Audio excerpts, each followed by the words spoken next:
evening, ladies and gentlemen. I am the opposition reply of the debate today, and we, the opposition, are here proudly to protect the women, not to offend the women with the discriminations.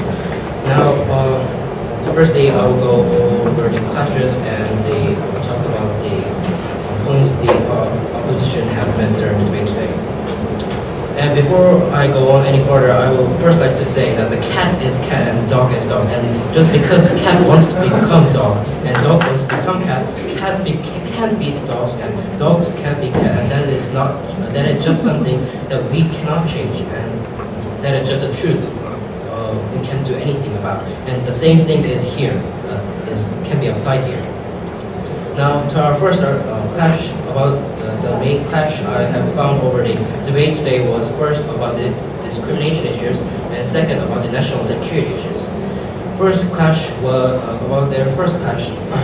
It can be coupled with all of their first, third, and fourth arguments, and the second, the national security issue, can be connected with their second argument. Firstly, discrimination issues. The government have said it importantly in their fourth argument, there are other appropriate things for men and women to do in the military, and women can do things like chores if they want to. Women can do things like chores and men can do all the combat things, but that is discrimination also. That why can't man cook or mop in the military? Why can't women fight in the real warfare and with the guns and alongside with the men?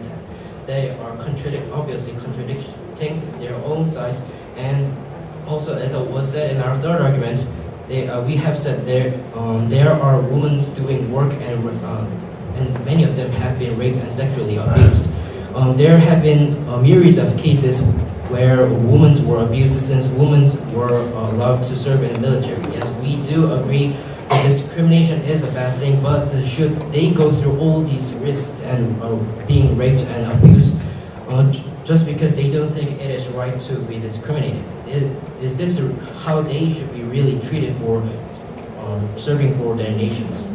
We don't think so, and we are here proudly to rather protect women from being abused and raped, not to offend them with so-called discrimination the government says. And the second issue, the national security issue,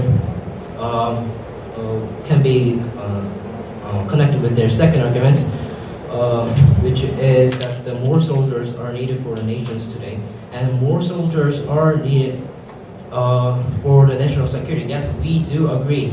However, even when you look at Korea, women are already being allowed to serve in the military, and it is already in effect.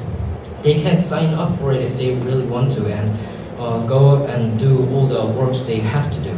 However, do you know how many of the women take percentage in the military? They take not even more than the 10%. They are, even if they allow them, there is not going to be any better things in the national security, and there is not going to be much difference. Also, it will only deteriorate the current. It will only deteriorate the current national security because first, because men can be, as I was said, men can be attracted to the women and cannot concentrate on the works they have to do. And with all these reasons, we, the opposition, are proud to help the women in danger of being raped and abused, not to offend them. Thank you.